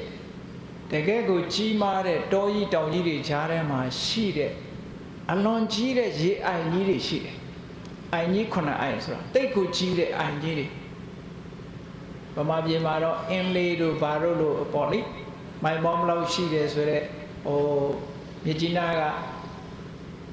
ရေအိုင်ကြီးတွေတို့လိုဟာမျိုးဟိုအမေရိကန်ဘက်ကချီကာဂိုနာရေအိုင်ကြီးတို့လိုဟာမျိုးကြီးတွေပေါ့နော်အဲ့ဒီဟိမွန်တာမှာတကယ်ကိုမိုးတွေကလည်းရွာဟိမွန်တာမှာရှိတဲ့ဒီရေခဲတောင်တွေကလည်းရေတွေကစီးကျပြီးတော့အမြဲတမ်းပြည့်နေတဲ့အိုင်ကြီး9အိုင်နေပြောက်တောင်လုံးဝမထိုးတဲ့အနောဒအိုင်တို့တိဟပပတအိုင်တို့ကန္တမုံဒအိုင်တို့ဆိုတဲ့အဲ့ဒီအိုင်ကြီး9အိုင်မှာရှိတဲ့ရေတွေအကုန်ခန်းချောက်သွားလိမ့်မယ်စတုထနေပေါ်လာတာနဲ့တကြိုင်ကဲနှစ်ပေါင်းအလွန်ကြာသွားတဲ့အခါစတုထနေကဝင်သွားပြီပင်စမနေတစ်ခုပေါ်လာပြန်အဲ့ဒီပင်စမနေပေါ်လာလို့ရှင်ဘာဖြစ်တုံးဆိုရင်ပင်လေဆိုတာရေတွေအမတန်များတဲ့နေရာပဲပေါ့ကဘာပေါ်မှာရွာသမျှမိုးတွေစီးဆင်းသမျှမြစ်တွေချောင်းတွေကနေပြီးဘယ်သွားတော့ဆိုပင်လေတဲ့စီးဝင်တာအကောင်အဲ့ဒီပင်လေတဲ့စီးဝင်သွားလို့ပင်လေကြီးဟာအမြဲတမ်းရေတွေဖြည့်နေတဲ့ပင်လေကြီးဟာပင်စမမြောက်နေတစင်းပေါ်လာတာနဲ့တပြိုင်နက်ပင်လေရေတွေဟာကျသွားတာခန်းသွားတာဘလောက်ထိအောင်ရောက်သွားတော့လို့ဆိုရင်ခြေပြက်မြုပ်ရုံလောက်ကလေးလက်တစ်စစ်လောက်ကလေးနောက်ဆုံးကြတော့လက်တစ်စစ်လောက်တောင်မချမ်းမီထိအောင်ပင်လေရေကြီးကခန်းချောက်သွားလိမ့်မယ်ကဲပင်လေခန်းလောက်အောင်နေပူပြီဆိုလို့ရှိရင်လူတွေအသက်ရှင်နိုင်မှာမလားအေးလူတွေကတော့တက်ရှိတတ္တဝါတွေယက်တီဖို့ဆိုတာအဲ့ဒီအချိန်မှမရှိနိုင်တော့ဘူးဟုတ်ကဲ့လားဒါကဘာကြီးကမီးမလောင်သေးဘူးသူ့ရဲ့နောက်ဆုံးနေ့တွေဟာဒီအခြေအနေနဲ့ဒီလိုသွားနေတယ်လို့ပြောအဲ့ဒီပင်စမနေထွက်လာတဲ့အချိန်မှာဆိုလို့ရှိရင်ပင်လယ်ထဲကနက်ပိဆိုတဲ့နေရာတောင်မှပဲလက်တစ်စစ်လောက်တောင်မှရေဟာမရှိတော့ဘဲနဲ့ပင်လယ်ရေကြီးဟာပင်လယ်ပြင်ကြီးဟာရေခန်းချောက်သွားတဲ့ဘဝကိုရောက်သွားပြီတဲ့ဒီလိုနဲ့နှစ်ပေါင်းတော်ကြာတဲ့အခါကျတော့ဒီအခြေအနေဇိုးကြီးကနောက်ကိုပြန်ဆုတ်မသွားဘူးရှေ့တိုးလာပြန်တယ်ပင်စမနေလဲဝင်ရောဆဋ္ဌနေကြီးတစ်စင်းပေါ်လာပြန်တယ်ပေါ်လာလိုက်တာနဲ့တပြိုင်နက်ရေဆိုတာပင်လယ်ရေတောင်မရှိတော့ဘူးအစိုဓာတ်တွေလုံးဝရှိကုန်သွားပြီကဘာကြီးမှာကဘာမြေကြီးကလည်းအစိုဓာတ်ဆိုတာလုံးဝမရှိတော့ဘူးမရှိတဲ့ကြောင့်ကဘာမြေကြီးရောမြင်းမို့တောင်ကြီးရောအကုန်လုံးအစိုဓာတ်တွေလုံးဝခန်းချောက်သွားတဲ့အခါကျဘာဖြစ်လာတော့ဆိုရင်ထင်းဆိုမှာတော့မီးတဲ့အုံထားလိုက်တဲ့အခါကျတော့ဘာဖြစ်လာတော့အစိုဓာတ်တွေကုန်သွားတော့အမွှေးတွေထွက်မလာဘူးလားအေးအဲ့ဒီတိုင်းပဲမြင်းမို့တောင်ကြီးနဲ့ဟောဒီကဘာမြေကြီးကမီးခိုးတွေထွက်လာကြမီးခိုးတွေထွက်လာအစိုဓာတ်တွေကုန်သွားပြီးတော့မီးခိုးတွေဖြစ်လာကြမီးမလောင်သေးဘူးဟုတ်ကဲ့လားအဲ့ဒါလို့အခြေအနေဇိုးကြီးကတော်တော်ကြာအောင်နေပြီးတော့နောက်ဆုံး9စင်းမြောက်နေမင်းကြီးလည်းပေါ်လိုက်ရောဟုတ်ခနဲ့ဆိုပြီးတော့ကြီးထားတောက်လိုက်တာကဘာမြေကြီးလည်းလောင်သွားတယ်မြင်းမို့တောင်ကြီးလည်းလောင်သွားတယ်အဲ့ဒီမီးတောက်ကြီးကလေအဟုန်နဲ့မီးဆိုတာမီးလောင်တဲ့နေရာလေကပင့်နာကြီးပဲဘယ်တော့ဖြစ်ဖြစ်အဲ့ဒီမီးလျံကြီးကဘယ်ထိအောင်ရောက်တော့ဆိုဗြဟ္မပြေလောက်ထိအောင်မြင့်တက်သွားတယ်ဒါကြောင့်မို့တချို့ဗြဟ္မပြေတွေကဒီမီးတဲ့ပါသွားတာပေါ့အခိနာဘတ္တရာဟိထာမီးလောင်တဲ့ကဘာအဘတ္တရာဘုံအောက်အကုန်သွားတာအဘတ္တရာဗြဟ္မဘုံရဲ့အောက်ကိုအကုန်မီးလောင်သွားအဲ့ဒါလို့နေ9စင်းထွက်လိုက်တာနဲ့တပြိုင်နက်ကဘာကြီးဟာမီးဟုံဟုံတောက်သွားတယ်မီးဟုံတောက်သွားပြီးလောင်းနေလိုက်တာနောက်ဆုံးကြတော့မြင်းမို့တောင်ကြီးလည်းမရှိတော့ဘူးကဘာမြေကြီးလည်းမရှိတော့ဘူးအားလုံးမီးလောင်ကျွမ်းတာဘလောက်ထိအောင်လောင်လုံးဆိုရင်ပြားတောင်မကြံအောင်လောင်တယ်ပြာလို့ပြောစရာမရှိတော့အောင်လောင်လိုက်တယ်ဟုတ်ကဲ့လားလုံးဝလောင်လိုက်တာမြင်းမို့တောင်ကြီးလည်းပျောက်ကဘာမြေကြီးလည်းပျောက်အားလုံးအာကာသဟင်းလင်းမြေကြီးအဖြစ်ရောက်သွားနေ9စင်းမြောက်ထွက်တဲ့အခါမှာဒီကနေ့ကဘာကြီးဟာအဲ့ဒီနည်းနဲ့အဆုံးသတ်သွားလိမ့်မယ်လို့မြတ်စွာဘုရားဟောအဲ့ဒါလို့အဆုံးသတ်မယ်ဆိုတာကိုတဲ့သောတာပန်ပုဂ္ဂိုလ်ကလွဲရင်ဉာဏ်တဲ့ပုဂ္ဂိုလ်တွေကယုံမှာမဟုတ်ဘူးတဲ့ဘာလို့လဲသောတာပန်ပုဂ္ဂိုလ်ကတော့လက်ခံဘယ်အရာမှမမြဲဘူးဆိုတာသူကလက်ခံတာတ တဘာဝတရားတွေရဲ့အခြေအနေကိုသုံးသပ်ဆင်ခြင်ပြီးတော့အမှန်တရားကိုသိမြင်ထားတဲ့သောတာပန်ပုဂ္ဂိုလ်ကြတော့ဘယ်အရာမှမမြဲဘူးမြဲတဲ့အရာဆိုတာမရှိဘူးဆိုတော့လက်ခံထားသည့်အတွက်ကြောင့်တနေ့ကြလို့ရှိရင်ဘလောက်ခိုင်မာပါတယ်ဆိုတဲ့သင်္ခါရတရားပဲဖြစ်ဖြစ်နောက်ဆုံးဟာလုံးဝပျောက်ကွယ်ပြီးအဆုံးသတ်သွားမယ်ဆိုတာသောတာပန်ပုဂ္ဂိုလ်အမှလက်ခံနိုင်တယ်ကျန်တဲ့ပုဂ္ဂိုလ်တွေလက်မခံနိုင်ဘူးလို့ဆိုသင်္ခါရတရားဆိုတာဘလောက်ပဲရှေးရှေးနောက်ဆုံးကြတော့အဆုံးသတ်ဆိုတာလာတာကြည့်ပဲကြည့်လေဗြဟ္မာကြီးတွေဟာကဘာချီပြီးတော့အသက်ရှည်ကြဘုရားမြတ်စွာလက်ထက်တော်ခါကာလတုန်းကဘဂဗြဟ္မာကြီးဆိုတာရှိတယ်ဘဂဗြဟ္မာကြီးကဗြဟ္မာဘုံတစ်ခုကတက်တန်းအလွန်ရှည်တဲ့ဗြဟ္မာပြည်ကြီးမှာသူပထမဖြစ်တယ်ဖြစ်ပြီးတော့အဲ့ဒီတက်တန်းမေ့နေလောက်အောင်ကြာလောက်တဲ့ဗြဟ္မာဘုံမှာတက်တန်းရှည်ပြီးအဲ့ဒီဗြဟ္မာပြေကသုတေပြီးနောက်ထပ်ဗြဟ္မာဘုံတစ်ခုထပ်ဖြစ်တယ်အဲ့ဒီကနေတစ်ခါသုတေပြီးနောက်လက်ရှိဗြဟ္မာဘုံတစ်ခုမှထပ်ဖြစ်တဲ့အခါကျတော့ဗြဟ္မာဘဝကနေဗြဟ္မာဘဝပြောင်းလာတာဆိုတော့ပြောင်းတာလဲအလွန်လျင်မြန်တဲ့ပြောင်းလဲမျိုးဘလောက်ထိအောင်မြန်နှုံးဆိုရင်မျက်စိကလေးမိတ်ပြီးပြန်ဖွင့်လိုက်တယ်လို့ပဲဘဝတစ်ခုဟာသူ့ဖို့မှာအဲ့တော့ဒီလိုပြောင်းလဲသွားတာကိုသူတတိမထားမိဘူးနောက်ဆုံးရောက်တဲ့ဗြဟ္မာပြေရောက်တဲ့အခါကျတော့သူကစဉ်းစားတယ်သူကပြင်းနေလောက်အောင်ဘဝတစ်ခုရထားတော့သူနေရတဲ့ဗြဟ္မာဘဝကြီးဟာအိဋ္ဌထာဝရခိုင်မြဲတဲ့အရာကြီးတဲ့ဒီတဲ့ခိုင်မာတဲ့နေရာမရှိတော့ဘူးဒါအဆုံးသတ်ဘဝပဲလို့သူကယူဆတယ်အဲ့ဒီဗြဟ္မာကြီးရဲ့အယူဆမှားနာကိုမြတ်စွာဘုရားသခင်ကိုရောမြတ်က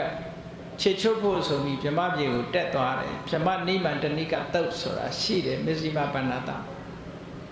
ပါဠိတော်မှာရှိတယ်ဟုတ်ကဲ့မဇ္ဈိမနိကေမှာမြတ်စွာဘုရားတက်သွားတော့ဖះကြွလာတာလည်းမြင်ရောသူကဝယ်ကန်းလောက်တာဟောကြွပါဟောဒီဟာနေဆထာဝရအမြဲတမ်းခိုင်မာတဲ့ဘယ်တော့မှမသေးရဘုံဌာနဖြစ်ပါတယ်ဒီဗြဟ္မာဘုံကြီးကအမတန်ခိုင်မြဲတဲ့နေရာကြီးတစ်ခုဖြစ်ပါတယ်ဘာမှလှုပ်เสียမရှိဘူးအလွန်တည်မြဲတဲ့နေရာကြီးဖြစ်ပါတယ်ဆိုတော့မြတ်စွာဘုရားကလက်မခံဘူးမဟုတ်ဘူးတဲ့မင်းမသိတာအမောင်လေးဖုံးနေလို့အဝိဇ္ဇာဖုံးနေလို့သင်မသိတာဆိုပြီး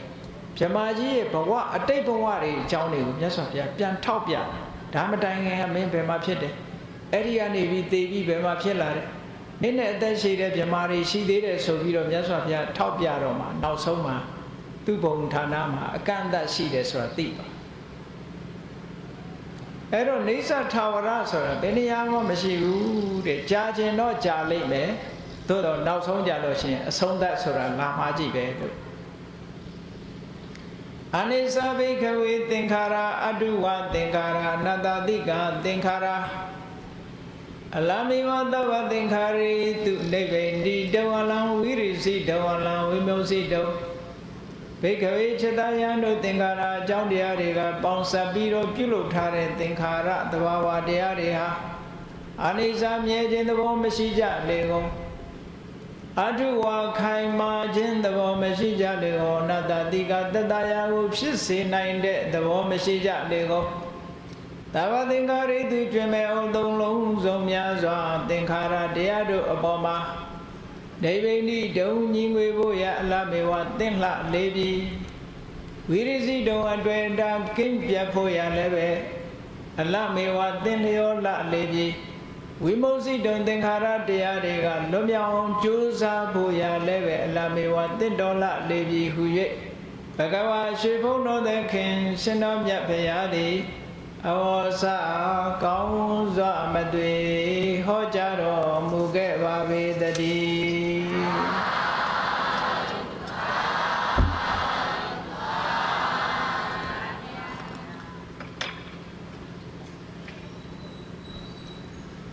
ဒီသုတ်တန်ထဲမှာမြတ်စွာဘုရားကသူနိတ္တဆိုတဲ့ဆရာကြီးအကြောင်းကိုထည့်ပြီးဟောထားသူနိတ္တဆိုတဲ့ဆရာကြီးကတစ်ချိန်တုန်းကကဘာပေါ်မှာတပိပိတများစွာပေါ်မှာဗြဟ္မပြည်ကိုရောက်ကြောင်းတရားနိဗ္ဗာန်ရောက်ကြောင်းတရားမဟောနိုင်ဘူးအဲ့ဒီချိန်ဟုတ်ကဲ့ဗြဟ္မပြည်ကိုရောက်စေနိုင်တဲ့တရားကိုဟောတယ်ဗ ဗြဟ္မပြည်ကိုရောက်စေတတ်တဲ့တရားဆိုတာဘာကိုခေါ်တာသမထကျင့်စဉ်ကိုပြောတာနော်သမထကျင့်စဉ်ကိုခေါ်လိုက်တဲ့အခါဆရာကြီးဟောတဲ့အတိုင်းလိုက်နာကျင့်တဲ့ပုဂ္ဂိုလ်တွေကဗြဟ္မပြည်ရောက်ကြတယ်အလုံးနားလည်တဲ့ပုဂ္ဂိုလ်တွေဗြဟ္မပြည်ရောက်ကြတယ်ပေါ့ပေါ့ရောက်ကျင့်နိုင်တဲ့ပုဂ္ဂိုလ်တွေပေါ့ပေါ့ပေါ့ရောက်မကျင့်နိုင်တဲ့ပုဂ္ဂိုလ်တွေတစိမ့်တသေးသားလောက်ပဲကျင့်တဲ့ပုဂ္ဂိုလ်တွေကြတော့တချို့ကကောင်းရသူဂတိလူဘုံလူဘဝရောက်ကြတယ်တချို့ကနတ်ပြည်ရောက်ကြတယ်ပေါ့ကောင်းရဘုံဌာနတွေတော့ရောက်ကြတယ်အလုံးဟာအပေကလွတ်နောက်ဆုံးဟာသူနိတ္တဆိုတဲ့ဆရာကြီးကဘာစဉ်းစားလဲလို့ဆိုရင်တပည့်တွေနဲ့ငါဘဝဏီကုန်းမှာ destination လို့ဆိုတဲ့ခီးဆုံးပန်းတိုင်မှာတပည့်တွေနဲ့ထပ်တူညီမျှဖြစ်နေလို့တော့မတော်ဘူးငါကတပည့်တွေနဲ့တာမတော်မယ်ဆိုပြီးဘာကိုအထူးတလီကြိုးစားတယ်လဲဆိုရင်မေတ္တာဘာဝနာအထူးတလီကြိုးစားမေတ္တာဘာဝနာရဲ့စွမ်းအားကြောင့်သူနိတ္တဆရာကြီးဟာတတန်းအလွန်ရှည်တဲ့ဗြဟ္မဘုံကြီးမှာတော့ဖြစ်တယ်တကယ်ကိုတကူကြီးတဲ့မဟာဗြဟ္မာကြီးအသက်တန်းရှည်တဲ့ဗြဟ္မာကြီးဖြစ်အဲ့ဒီမေတ္တာဘာဝနာရဲ့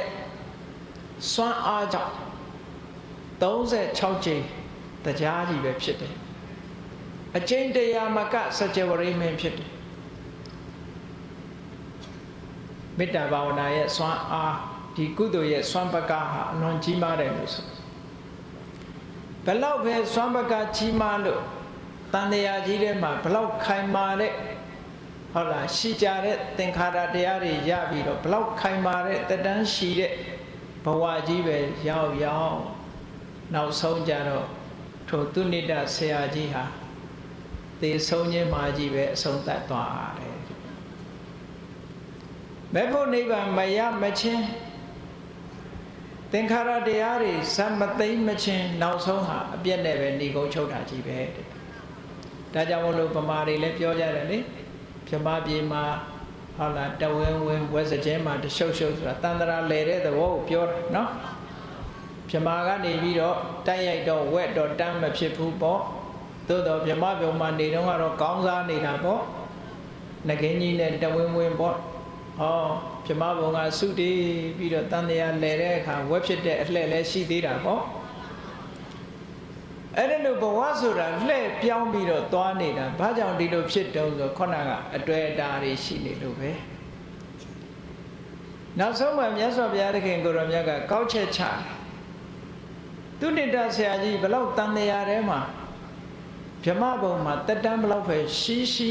တဲ့နောက်ဆုံးကြတော့သေဆုံးခြင်းမှာဏီကုံချုပ်သွားရတယ်အဲ့ဒါဘာကြောင့်လဲလို့ဆိုရင်အလွန်အစင်တမ်းမြင့်တဲ့သီလသမာဓိပညာဝိမု ക്തി ဆိုတဲ့ဒီတရားသုံးမျိုးကိုရှာမတွေ့လို့ပါအဲ့ဒါတွေကိုသိအောင်ကြိုးစားရမယ်လို့ဆိုသီလသမာဓိပညာစာဝိမု ക്തി စာအနုတ္တရာသီလအလွန်မြင့်မြတ်လာတဲ့အရိယသီလလို့ဆိုတဲ့ကိုချင်းသီလမျိုးကို၎င်းသမာဓိစာသမာဓိတရားကို၎င်းပညာစာအစင်မြင်လာတဲ့ဝိပဿနာပညာမဲ့ပညာဖို့ပညာဝိပဿနာပညာကိုလောဝိမု ക്തി စအနုတ္တရအလွန်မြင့်မြတ်လာတဲ့ဝိမု ക്തി ဆိုတဲ့တကယ်လွတ်မြောက်မှုကို၎င်းအဲ့ဒီ၄မျိုးဟာအမတန်မှအရေးကြီးတယ်သိဖို့သီလလို့ဆိုတာမဂ္ဂင်၈ပါးထဲမှာပါတယ်သမ္မာဝါစာသမ္မာကမ္မန္တသမ္မာအာဇီဝအဲ့ဒီကိုချင်းတရားဟာဒါအခြေခံအားဖြင့်ထားရမယ်နော်ဒီသီလရဲ့စွမ်းပကားကဘာကိုအင်အားဖြည့်ပေးတာတော့လို့ဆိုရင်တမာတိကိုအင်အားဖြည့်ပေးတာမဂ္ဂင်၈ပါးဖွဲ့စည်းထားတာကိုကမြတ်စွာဘုရားကြည့်သမ္မာဝါစာမှန်မှန်ကန်ကန်ပြောဆိုခြင်းဆိုတာနှုတ်ကိုစောင့်တာကိုပြောတာနော်လိမ်မပြောဘူးဂုံမတိုက်ဘူးမဆဲဘူးဟုတ်လားအကျိုးမရှိတဲ့စကားတွေမပြောဘူးဝစီတုစရိုက်တွေကိုရှောင်တယ်ရှောင်ရုံနဲ့မဟုတ်ဘူးမှန်တာကိုပြောတယ်ချိုတာတဲ့စကားကိုပြောတယ်စိတ်ဆက်ညီညွတ်အောင်ပြောတယ်တရားစကားကိုပြောတယ်သမ္မာဝါစာရှောင်ရုံရှောင်တာမဟုတ်ဘူးဟုတ်ကလားမြတ်စွာဘုရားဟောတဲ့တရားမှာရှောင်စရာနဲ့ဆောင်စရာနှစ်ခုအမြဲတမ်းရှိ ရှောင်ယုံနဲ့တယ်မပြီးဘူးမလှုပ်တဲ့နာနဲ့လှုပ်တဲ့နာမလှုပ်တဲ့နာကိုရှောင်ရမယ်မလှုပ်တဲ့နာရှာယုံနဲ့ကိစ္စပြီးလာဆိုမပြီးဘူးလှုပ်တဲ့နာလှုပ်ရအောင်မယ်ဟုတ်ကဲ့လှုပ်တဲ့မလှုပ်တဲ့ဆိုမလှုပ်တဲ့နာကိုရှောင်ရမယ်လှုပ်တဲ့နာကိုလှုပ်ရတမ္မာဝါစာဝစီတုစရိုက်ကိုရှောင်ပြီးတော့ဝစီတုစရိုက်ကိုပြိုးထောင်ရမယ်သမ္မာကမ္မန္တကာယတုစရိုက်ကိုရှောင်ပြီးတော့ကာယတုစရိုက်ကိုပြုစုပြိုးထောင်အဲ့ဒီနှစ်ခုကိုအခြေပြုပြီးတော့ဝစီတုစရိုက်၄ပါးကာယတုစရိုက်၃ပါးနဲ့မိမိရဲ့အသက်မွေးဝမ်းကြောင်းလုပ်မယ်ဆိုရင်မိစ္ဆာအာဇီဝဖြစ်တယ်အဲ့ဒါတွေကိုမိစ္ဆာအာဇီဝအတွက်အသုံးမချပဲနဲ့မှန်ကန်တဲ့နိလန်းနဲ့အသက်မွေးလို့ရှင်တမ္မာအာဇီဝဖြစ်တယ်ဟောတာလုံလောက်တဲ့ခိုးခြင်းတရားပဲအဲ့ဒီလုံလောက်တဲ့ခိုးခြင်းတရားဒီဘာအတွက်လဲလို့ဆိုရင်တမာတိအတွက်ပဲလူတွေမှာကိုခြင်းတရားမှာမကောင်းလို့ရှင်စိတ်တည်ငြိမ်မှုမရနိုင်ဘူးတဲ့ဒါမို့သီလံအဝိပတိတာရာယသီလဆိုတာစိတ်နှလုံးကြည်အေးပြီးတော့စိတ်နှလုံးငြိမ်းချမ်းဖို့အတွက်သီလမရှိတဲ့ပုဂ္ဂိုလ်မှာစိတ်နှလုံးငြိမ်းချမ်းတယ်ဆိုတာမရှိစိတ်နှလုံးမငြိမ်းချမ်းတဲ့ပုဂ္ဂိုလ်တယောက်ဟာဝန္တာရာတို့ဂျေနတ်တာတို့ပီတိဖြစ်တာတို့နှစ်သက်တာတို့ရှိပါမလားမရှိလို့ရှင်တမာတိဆိုတာဖြစ်နိုင်ပါမလားမဖြစ်နိုင်ဘူးဒါကိုမဂ္ဂင်၈ပါးမှာမြတ်စွာဘုရားခွင်းစစ်အခြေခံကောင်းတွေကိုဖြစ်အောင်လုပ်အေးကိုခြင်းတရားကောင်းလာပြီဆိုတဲ့ပုဂ္ဂိုလ်ရဲ့စိတ်ဓာတ်တည်ငြိမ်တယ်အဲ့ဒီတည်ငြိမ်ဖို့ရအတွက်ကြိုးပမ်းအထောက်မှုတွေလိုအပ်သည့်အတွက်ကြောင့်မှန်ကန်တဲ့ကြိုးပမ်းမှုဆိုတဲ့တမ္မာဝါယာမရှိရမယ်မှန်ကန်တဲ့တတိထားမှုဆိုတဲ့တမ္မာတတိရှိရမယ်မှန်ကန်တဲ့စိတ်တည်ငြိမ်မှုဆိုတဲ့တမ္မာသမာဓိရှိရမယ်အဲ့ဒီသုံးခုဟာတမာဓိမဲ့ခင်ပဲပေါ့အဲ့ဒါလို့သီလကိုအခြေခံပြီးတော့တမာဓိကိုထူထောင်လိုက်တဲ့အခါကျတော့မှခုနကမှန်ကန်တဲ့အမြင်နဲ့မှန်ကန်တဲ့အတွေ့တမ္မာဒိဋ္ဌိနဲ့တမ္မာသင်္ကပ္ပ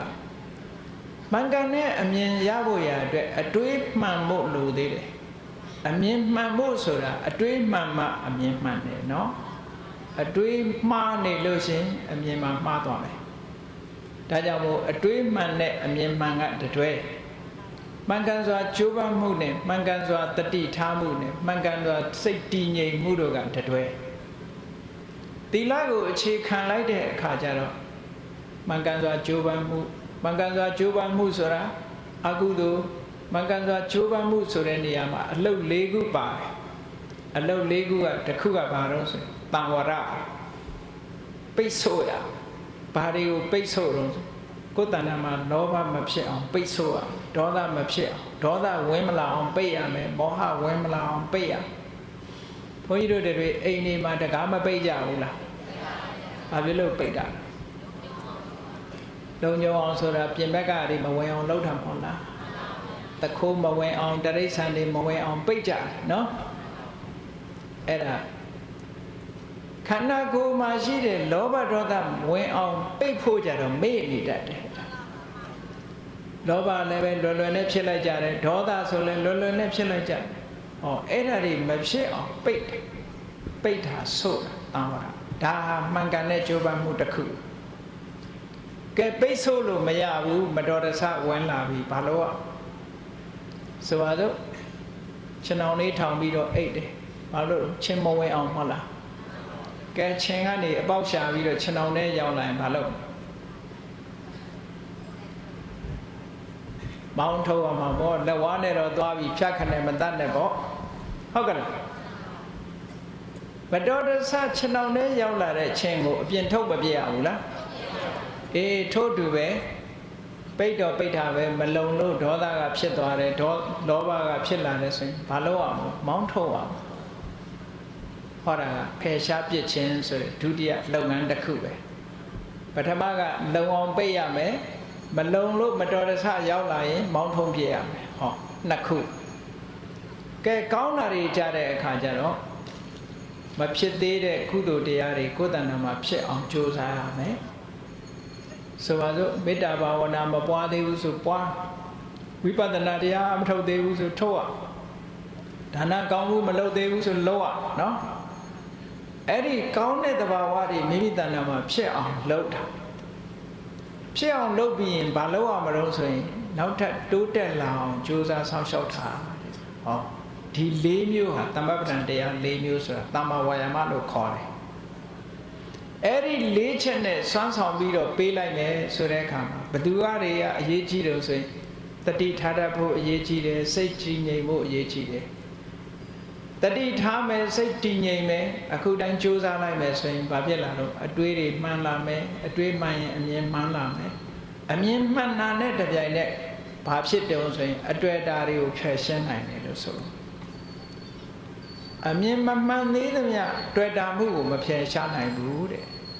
အမြင်မှန်မှတွေ့တာမှုကိုဖျက်ရှားနိုင်တယ်နောက်ဆုံးဟာအတွေ့အတာပျောက်ဖို့ဟာအဓိကပဲဟုတ်ကဲ့အတွေ့အတာပြတ်ပြီဆိုတော့မှဆင်းရဲဒုက္ခအလုံးကိုရပ်မယ်အတွေ့အတာဆိုတာတဏှာလောဘကိုပြောတာနော်အဲ့ဒီအတွေ့အတာပြတ်သွားအောင်မဂ္ဂင်၈ပါးအကျင့်တရားတွေနဲ့ကျင့်အောင်အဲ့ဒီအကျင့်တရားတွေကိုပဲမြတ်စွာဘုရားဒီသုတ္တံမှာသီလကိုကျင့်တရားကောင်းအောင်မယ်တမာတိစိတ်တည်ငြိမ်အောင်လုပ်ရမယ်ပညာအမှန်သိအောင်လုပ်ရမယ်လို့ဆိုတာမဂ္ဂင်၈ပါးအကျင့်တရားကိုခေါ်တာပဲအဲ့ဒီမဂ္ဂင်၈ပါးအကျင့်တရားမိမိတဏ္ဍာမှာစွမ်းဆောင်နိုင်အားတွေပြည့်လို့သူတို့အလုပ်ပြီးပြီးပြင်းပြင်းဆောင်ရွက်လိုက်ပြီဆိုရင်ဝိမု ക്തി ဆိုတဲ့အတွေ့အတာကလွတ်သွားအတွေ့အတာကလွတ်သွားတာနဲ့တပြိုင်နက်ဆင်းရဲဒုက္ခတွေကရောလွတ်မသွားဘူးလားလွတ်သွားတယ်အဲ့ဒီဝိမု ക്തി ဆိုတဲ့နောက်ဆုံးအဆင့်ရောက်တဲ့အခါကျတော့မှဟောအခုပြောခဲ့တဲ့သင်္ခါရတရားတွေကခွင်းလုံးကျွတ်လွတ်သွားပြီးတော့သင်္ခါရတရားတွေကလွတ်သွားတာနဲ့တပြိုင်နက်မမြဲဘူးဆိုတာလည်းမရှိတော့ဘူးမခိုင်မာဘူးဆိုတာလည်းမရှိတော့ဘူးအားကိုးစရာမကောင်းဘူးဆိုတဲ့အခြေအနေတွေကိုလည်းလွန်မြောက်သွားတယ်မြဲတယ်ခိုင်မာတယ်အားကိုးစရာကောင်းတယ်ဆိုတဲ့အနေအထားတွေကိုအဲ့ကြတော့မှရရှိတယ်အဲ့ဒီရရှိတာဘာလို့ဆိုနောက်ဆုံးတော့နိဗ္ဗာန်ပဲပေါ့နိဗ္ဗာန်ရောက်မှနေဆာရဲ့ဒုဝရဲ့အတ္တတိကဆိုတာဖြစ်မယ်ဟုတ်ကဲ့သီလသမာဓိပညာစာဝိမု ക്തി စာအနုတ္တရာအနုဗုဒ္ဓဣမေဓမ္မာဂေါတမေနယတတိနာယတတိနာများသောခြံရန်ရှိတော်မူတဲ့ဂေါတမေနဂေါတမထွတ်ထားရှင်တော်မြတ်ဖရာသည်သီလဆိုတဲ့အခြေခံအကျင့်တရားကို၎င်းသမာဓိဆိုတဲ့စွမ်းအာတ္တိပြည့်တဲ့စိတ်တည်ငြိမ်မှုကို၎င်းပညာအသိလိမ္မာဉာဏ်ပညာလို့ဆိုတဲ့ဝိပဿနာပညာမဲ့ပညာကို၎င်းဝိမု ക്തി စာထာဝရလွတ်မြောက်ခြင်းလို့ဆိုတဲ့ဖို့နဲ့နိဗ္ဗာန်ကို၎င်းအနုတ္တရာလွန်မြတ်လာတဲ့ဝိမု ക്തി စာလွတ်မြောက်မှုကို၎င်းဣမေဓမ္မာဤတရားတို့ကိုအနုဗုဒ္ဓကောင်းစွာထိုးထွင်း၍သိအပ်ပါပြီသည်ဟု၍ဘဂဝါရှိဘုန်းတော်သခင်ရှင်တော်မြတ်ဖရာသည်အဝေါစာကောင်းစွာမသွေဟောကြားတော်မူခဲ့ပါပေတည်း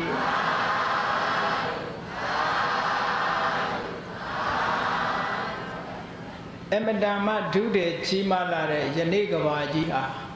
နောက်ဆုံးကြတော့လုံးဝပျက်စီးခြင်းဖြင့်ဒီကုန်းချုပ်ရမှာဖြစ်ပါတယ်အခြားသင်္ခါရတရားတွေဟာလည်းပဲဒီတိုင်းပဲလုံးဝပြတ်သုံးခြင်းဖြင့်ဒီကုန်းချုပ်ကြမှာကြီးပဲတဲ့အဲ့တော့ဒီကုန်းမချုပ်ခင်ဘုန်းကြီးတို့တွေကသင်္ခါရတရားတွေပေါ်မှာတွဲပြီးတော့မနေဘဲနဲ့ထိုသင်္ခါရတရားတွေရဲ့သဘာဝကိုစဉ်းကျင်စဉ်းစားခြင်းဖြင့်ထိုသင်္ခါရတရားတွေပေါ်မှာတွဲနေတဲ့အတွေ့ကိုဖြတ်နိုင်ဖို့ထိုအတွေ့တွေဖြတ်တော့မှဝိမု ക്തി ဆိုတဲ့လွတ်မြောက်မှုကိုအားလုံးဟာမျက်မှောက်ပြုနိုင်မှာ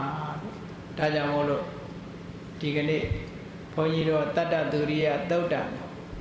ယနေ့ကဘာကြီးရဲ့နောက်ဆုံးနေ့များအခြေအနေရကိုတရားဓမ္မဖြင့်ဆင်ញင်စဉ်းစားပြီးတဲ့အခါမိမိတို့ရဲ့ဘဝအခြေအနေဟာလည်းယနေ့ကဘာကြီးရဲ့နောက်ဆုံးနေ့တွေလိုပဲ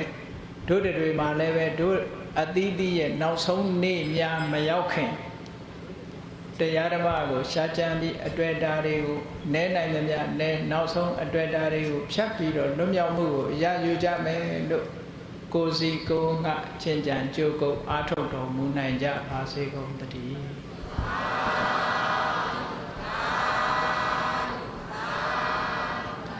ကဲ